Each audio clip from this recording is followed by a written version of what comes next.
Hello everybody, welcome to the Pak forex academy. मैं हूं मोहम्मद जुबैर सुल्तान और आप देख रहे हैं पाक फॉरेक्स एकेडमी यूट्यूब चैनल या फेसबुक पेज।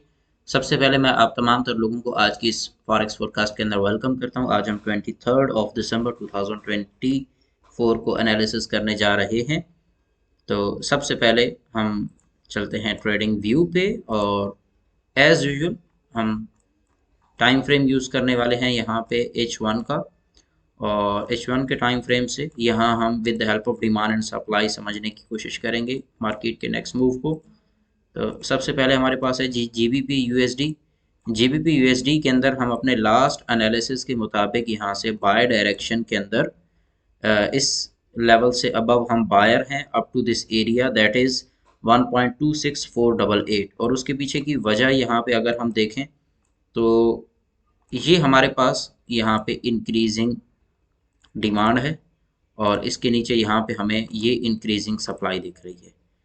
अब हम बायर क्यों हैं? हम बायर इस वजह से हैं कि market in the longer run यहाँ पे सेल डायरेक्शन के अंदर है। अगर मैं यहाँ से आपको पर्सपेक्टिव दिखाऊं मार्केट का, तो ये सेल डायरेक्शन में लोअर लो लगा रही है।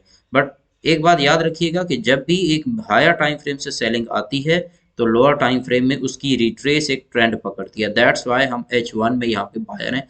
अब अगर आप H4 में यहाँ पे देखेंगे तो आपको एक बड़ा क्लियर ओपिनियन नजर आएगा कि यहाँ पे according to demand and supply sell side में सप्लाई ज़्यादा है। तो इसका मतलब ये है कि ये एक्चुअली H4 की रिट्रेस चल रही है। हम GBP USD में हैं seller, but for the shorter term इस वक्त मार्केट में बाइंग चल रही है। नेक्स्ट आगे बढ़ते हैं। हमारे पास है जी AUD USD। AUD USD को अगर हम 1 आवर के एनालिसिस में देखें तो मार्केट का बड़ा क्लियर कट टारगेट है अपसाइड के ऊपर और इसमें कोई गुंजाइश नहीं है। सेम वही सिचुएशन है। अगर आप देखें तो यहाँ पे एक अच्छी खासी सप्लाई आई खड़ी है और इस सप्लाई की यहाँ पे अब ये रिट्रेस आ रही है। सो दैट्स वाई हम यहाँ पे H4 में AUD USD के अंदर भी बायर हैं। नेक्स्ट हमारे पास है जी USD JPY। USD JPY को अगर हम देखते हैं तो ये इसने एक सेलिंग देने के बाद अपवर्ड मूवमेंट शुरू की है।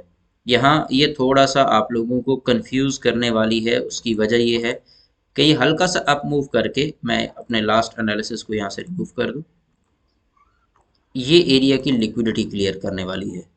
तो आपने इस चीज़ का थोड़ा सा ख्याल रखना है। अगर आप USD JPY पे अपने एनालिसिस करते हैं या ट्रेड्स को एग्जीक्यूट करते हैं तो मार्केट अचानक से यहाँ से अप साइड पे मूव करके एक बार ऐसे गिर के तो फिर फर्दर बाय डायरेक्शन को परसू करने जाएगी। नेक्स्ट हमारे पास है जी USD CAD। USD CAD के अंदर हम क्लियर कट एनालिसिस के साथ हाई और लो के दरमियान रिवॉल्व कर रहे हैं। अगर हम मौजूदा पोजीशन से देखें तो मार्केट ने लिक्विडिटी उठा लिया। दैट्स वाई यहाँ से मार्केट हल्का सा अप डायरेक्शन के अंदर फिल वक्त कंटिन्यू रहेगी। ओवरऑल अगर वीक की बात करें तो इस वीक में USD CAD के अंदर आपको एक सेलिंग भी मिलेगी। नेक्स्ट हमारे पास है जी XAU USD गोल्ड। गोल्ड को हम अगर 4 आवर के एनालिसिस के अंदर देखते हैं तो यहाँ हमें डिमांड मुसलसल डिक्रीजिंग नज़र आ रही है।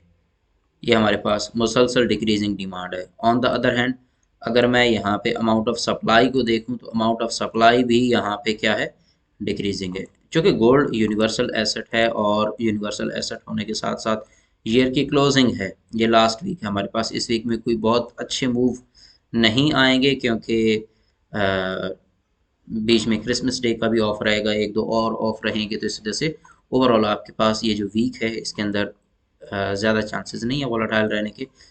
नेक्स्ट ईयर 2025 के अंदर आपको इसके अंदर एक अच्छा मूव मिलेगा। फिल वक्त अगर मैं गोल्ड को देखूं तो ये एक बहुत ही इम्पॉर्टेंट जोन में खड़ा हुआ है जहां से इसमें सेलिंग एक्सपेक्टेड है। अगर मार्केट इस एरिया को ब्रेक एंड क्लोज कर जाती है अबव यहाँ से, तो फिर इसका लॉन्ग टर्म टारगेट जो है वो 3000 के आसपास है।